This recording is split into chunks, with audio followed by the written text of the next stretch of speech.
तरह से सिलेबस आज हमारा समाप्त होता है। ठीक है, तो आज सिलेबस समाप्त करेंगे। आज आपको बात करेंगे कि कौन सा यूनिट आपका इंपॉर्टेंट है, कौन सा यूनिट पे ज़्यादा फोकस करना है एग्जामिनेशन पॉइंट ऑफ व्यू से। तो हम लोग के टोटल LIC में कितना इस सब्जेक्ट में यूनिट पढ़ना है बाबू, तो यहाँ पढ़ना है हम लोग को यूनिट 1, पढ़ना है हम लोग को यूनिट 2, हम लोग को पढ़ना है यूनिट 3, हम लोग को पढ़ना है यूनिट 4 और लास्ट में हम लोग जो पढ़ना है वो यूनिट 5 है। इसमें जो सबसे इम्पोर्टेंट होगा वो कौन सा होगा सर, तो इम्पोर्टेंट यूनिट,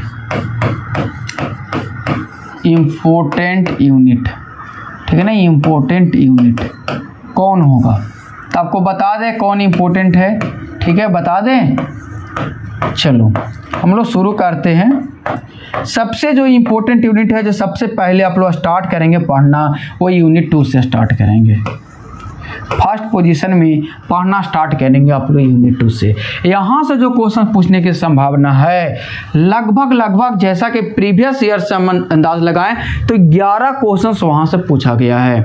साथ ही अगर बनाने की प्रोस्पेक्टस से चला जाए तो 4 मार्क्स का 4 क्वेश्चन आप यूनिट 2 से बना सकते हैं आसानी से। ठीक है, और 6 मार्क्स का 3 क्वेश्चन आप बना सकते हैं, ये बना सकते हैं, यानी 4 3 7 क्वेश्चंस तो आप बना सकते हैं सिर्फ और सिर्फ यूनिट 2 से प्रीवियस ईयर का। ठीक है, जैसा कि दिया गया आप लोग भी मिला सकते हैं और में या फिर मेन क्वेश्चन, दोनों में से एक आपको यूनिट 2 से मिलता जुलता है। सिर्फ इसमें 4 3 7 3 क्वेश्चन जो ऐसा था जो कि आपको अदर यूनिट उसमें इन्वॉल्व थे जिसमें यूनिट 2 इन्वॉल्व नहीं था। ठीक है, अगर यूनिट 1 को लगा ले तो 8 से 9 क्वेश्चन हो जाएगा, यानी 10 क्वेश्चन में सर 8 से 9 क्वेश्चन यूनिट 1 और 2 से, क्या बात कर रहे हैं। ठीक है, तो आपको जो सबसे ज़्यादा इंपॉर्टेंट है ये, अब इस बार मेरे अनुमान से आपको से जो पूछे जाने की संभावना है वो 8 से 10 क्वेश्चंस पूछे जाएंगे मेरे जहाँ तक लगता है। या फिर अगर इसको और कट करें तो एक और कम कर दें, 7 से 9 कर दे तो और बेहतर होगा। 7 से 9 क्वेश्चन यहाँ से पूछे जाने की बहुत संभावना है। इतना क्वेश्चन यहाँ से आएगा क्वेश्चन। टोटल 20 क्वेश्चन में टोटल कितना है बाबू, टोटल कितना क्वेश्चन होता है, 20 ना, टोटल 20 क्वेश्चन। 20 क्वेश्चंस का हम सीरीज बता रहे हैं। 20 क्वेश्चंस में इतना पूछेगा। ठीक है, तो पहला इसको फोकस करना है। उसके बाद किसको फोकस करना है सर, तो उसके बाद हम कहेंगे कि यूनिट आप इसको फोकस करेंगे। ये दूसरा नंबर में यूनिट 1 से। सर यूनिट 1 क्यों फोकस करेंगे, तो यूनिट 1 से जो क्वेश्चन पूछे जाने की संभावना इस बार जो बन रहा है बाबू, वो कितना बन रहा है तो आपको बता दें, इस बार आपको यहाँ से अप्रॉक्सीमेट 2 से 4 क्वेश्चन देखने को मिलेंगे।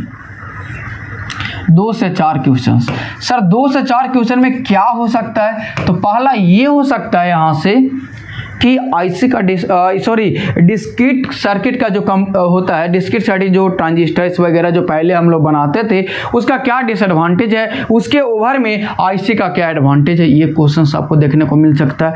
दूसरा IC प्रोसेस से एक दो जो फोटोलिथोग्राफी है, एपिटैक्सल ग्रोथ वगैरह है और सब वहाँ पे ऑक्सीडेशंस वगैरह है, वो जो चीज़ें हैं वो हो सकता है कि आपसे 1-2 शॉर्ट नोट्स में पूछ लिए जाएंगे। तीसरा जो वहाँ से इंपॉर्टेंट है करंट मिरर से आपको एक क्वेश्चन आना है, चाहे आप बेसिक करंट मिरर आए, चाहे वाइडलर करंट सोर्स आए, चाहे विल्सन करंट सोर्स आए, या Wilson current mirror, Widlar current mirror या बेसिक करंट मिरर, ये 3 में से एक यहाँ से आएगा।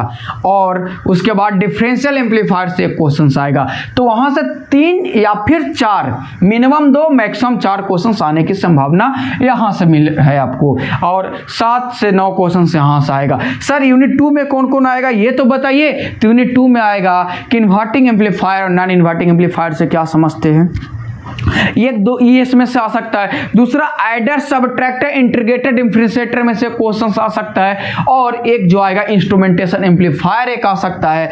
और जो आपको पूछे जाने की संभावना है उस यूनिट से आपको क्लिपर क्लैंपर पूछे जाने की संभावना, इस पे ध्यान देना। कंपैरेटर स्किमेटिक ट्रिगर आने की संभावना, इस पे ध्यान देना। वोल्टेज फ्लोवर जरूर पढ़ करके जाना, इस बात को ध्यान देना। लॉग एंटी लॉग आने की संभावना कम है क्योंकि प्रीवियस ईयर में दोनों आ चुका है। ठीक है, तो बेसिक जो है आपको यहाँ से क्वेश्चन आना है 20 में से ये। उसके बाद फोकस किस पे करना है सर, तो उसके बाद जो फोकस करना है तीसरा नंबर पे आपको जो फोकस करना है वो है यूनिट आपका 4। यूनिट 4 आपका एमसीक्यू पॉइंट ऑफ व्यू से, सब्जेक्टिव पॉइंट ऑफ व्यू से इंपॉर्टेंट है। यहाँ जो मिनिमम क्वेश्चंस आने की संभावना है वो यहाँ से 3-4 क्वेश्चंस यहाँ भी आएगा। 3-4 आ सकता है, हाँ आ सकता है, 3-4 क्वेश्चंस आने की संभावना यहाँ से है, आ सकता है, कोई बड़ी बात नहीं है। क्या आ सकता है सर, क्या आ सकता है, तो पहला ये आ सकता है कि आपको फिल्टर क्या होता है, इसका टाइप ऑफ फिल्टर को लिखे। पहला क्वेश्चन 4 मार्क्स में आएगा। दूसरा, इन चारों पांचों में से पांचों जो फिल्टर आपको हम पढ़ाए हैं, जो पांचों फिल्टर आपको हम पढ़ाए हैं, उस पांचों फिल्टर में से कोई एक फिल्टर आपको 6 मार्क्स में आएगा। एक 4 मार्क्स में, एक 6 मार्क्स में आएगा। 2 क्वेश्चन आपको फिल्टर से आना है। एक क्वेश्चन आपको ऑसिलेटर से आएगा, एक क्वेश्चन वेवफॉर्म जनरेटर जो नॉन साइनसॉइडल आपको पढ़ाए हैं वहां से आनेगा। चाहे तो वेवफॉर्म जनरेटर स्क्वायर वेव आए, चाहे स्टेबल मल्टीवाइब्रेटर आए, चाहे मोनो स्टेबल है, चाहे फिर आपको और क्या आ सकता है, बाई स्टेबल मल्टीवाइब्रेटर आ सकता है। चाहे तो आपका स्क्वायर वेव जनरेटर आ सकता है, चाहे ट्रायंगुलर वेव जनरेटर आ सकता है, ये आ सकता है आपको। या फिर आपको साइनसॉइडल ऑसिलेटर में जो मोस्ट इंपोर्टेंट है वेन ब्रिज ऑसिलेटर, काफी इंपॉर्टेंट है। Hartley Colpitts also important. तो 2 ऑसिलेटर से आपको क्वेश्चन आना है, एक जो आएगा साइनसॉइडल ऑसिलेटर से, एक जो आएगा नॉन साइनसॉइडल ऑसिलेटर से, और एक आएगा मल्टीवाइब्रेटर से। 3 क्वेश्चन से यहाँ से मे भी आने की संभावना है, और 2 क्वेश्चंस आपको फिल्टर से में भी आ सकता है। तो अप्रॉक्सीमेट हम बात करें तो 3-4 क्वेश्चंस तो आ जाएगा। ठीक है, तो ये जो है आपको क्वेश्चंस आने की संभावना, इससे ज़्यादा और बोले तो कोई कम नहीं है। अब सर इसके बाद आपको फोकस करना है यहाँ, सॉरी यहाँ नहीं, यहाँ करो 1 2 ये 4 लिख दिए जी, इसको 3 करो। ये तीसरा नंबर का आपको पढ़ाई करना है ना, ये तीसरा नंबर का पढ़ाई करना है आपको। चौथा नंबर का पढ़ाई यहाँ पे, और 5वां नंबर का पढ़ाई यहाँ पे।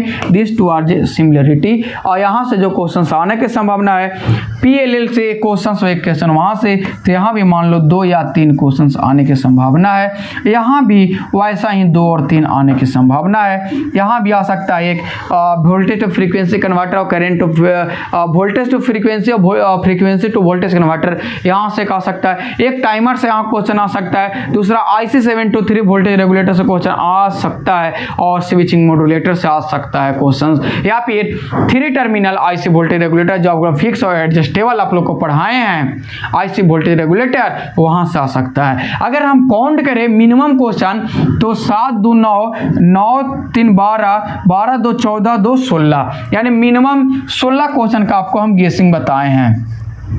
मिनिमम जो आपको हम बताए हैं, जो गेसिंग जो आपको हम बताए हैं, मिनिमम जो मेरा अप्रोक्सीमेट है वो 16 क्वेश्चन का है। मैक्सिमम सर 9 4 13 और 13 और 7 20 3 23, यानी मैक्सिमम हम 23 क्वेश्चन को किए हैं। मैक्सिमम आपको जो हम गेस किए हैं 23 क्वेश्चंस का। आना कितना है सर, तो आना है सर टोटल क्वेश्चंस आना है, टोटल 20 क्वेश्चंस आना है। ठीक है, 20 क्वेश्चंस आना है। यहाँ जो वेरिएशंस है टोटल 20 क्वेश्चंस आना है, ये क्वेश्चंस आएगा, मतलब आना है। तो मिनिमम 16 तो गेसिंग आपको हम कर चुके हैं। सर बनाना कितना है इसमें सर, तो यहाँ पे आप लोग को पता है कि यहाँ से क्वेश्चन जो बनाना है, आपको जो क्वेश्चन सोल्व करना है, सोल्व कितना करना है, सोल्व जो करना है ओनली 10 क्वेश्चन सोल्व करना है। 10 क्वेश्चन सोल्व करना है सर। ये तो थ्योरी का पार्ट हो गया ना सर, क्या न्यूमेरिकल आने की कोई संभावना नहीं है क्या आपके अनुसार? यानी अगर आप बोले कि सर न्यूमेरिकल आने की कोई संभावना नहीं है क्या, तो यहाँ पे आपको बताया गया न्यूमेरिकल जो आएगा आपको वो कहाँ से आना है, वो न्यूमेरिकल आएगा यूनिट नंबर 2 से। आपका यहाँ से आएगा न्यूमेरिकल, यहाँ से आना है आपको न्यूमेरिकल। न्यूमेरिकल कहाँ से आएगा सर, यूनिट 4 से आएगा न्यूमेरिकल। बस यही 2 यूनिट से आपको न्यूमेरिकल आना है। सर यहाँ पे क्या आएगा, तो न्यूमेरिकल में ऊपर में ओप एम्प का कोई सर्किट दे दिया जाएगा, वहाँ पे आपको आउटपुट वोल्टेज पूछा जाएगा।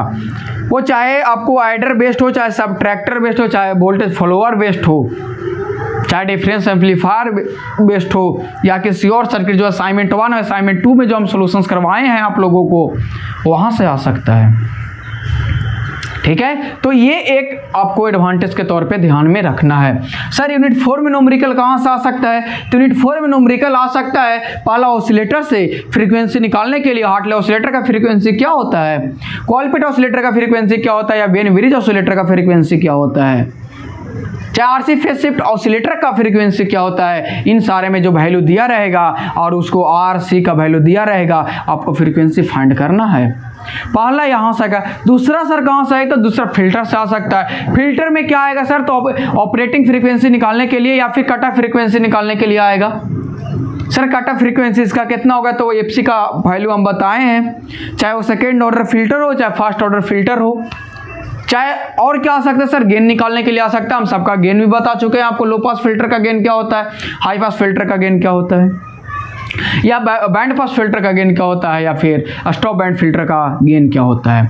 तो numerical is this types of numerical will be chances to come on your question paper. तो ये जो चीज़ें हैं वो आ सकते हैं और यही बेसिक है। तो हम आप लोग को ऑल द बेस्ट बोलेंगे अपने एग्जामिनेशन पॉइंट ऑफ व्यू के लिए, ऑल द बेस्ट। ठीक है, बहुत अच्छे से आप लोग तैयारी करें और आई होप आपको द पॉलिटेक्निक क्लासेस से जितना भी हेल्प मिला है, I hope that is the sufficient. जितना क्वेश्चंस मिला है दैट इज़ द सफिशिएंट, जितना कंटेंट मिला है दैट इज़ द सफिशिएंट। आपको कहीं और जाने की कोई आवश्यकता नहीं है। बस द पॉलिटेक्निक क्लासेस आपका है, यहाँ का नोट्स, यहाँ कंटेंट जो दिया गया है that is enough for you, that is enough for your examination. और इतने मार्क्स ला सकते हैं आप, यहाँ से टॉपर बन सकते हैं, इतना गारंटी देता हूँ। क्योंकि ऑलरेडी यहाँ से कोई ऐसा सेमेस्टर एग्जाम ना हो जहाँ कॉलेज टॉपर और ब्रांच टॉपर, जो इलेक्ट्रॉनिक्स ब्रांच का ब्रांच टॉपर होते हैं, जो द पॉलिटेक्निक क्लासेस से नहीं आते हैं। तो ये सब चीज़ें हैं। तो आई होप ऐसा हम आपसे विश्वास करें, आशा करें कि जिस दिन रिजल्ट आए उस दिन परचम लहराएं आप लोग, अपने कॉलेज का नाम करें, द पॉलिटेक्निक क्लासेस का नाम करें, अपने माता पिता का नाम रोशन करें। ठीक है, तो इसी विश्वास और इसी आप लोग को सेटिस्फेक्शंस भी करवाएं और जो भी हेल्प होगा हम लोग करेंगे। लेकिन फाइनली आज हमारा सिलेबस खत्म होता है और आप सभी को एक ही बात बोलेंगे, all the best for your examinations. Thank you.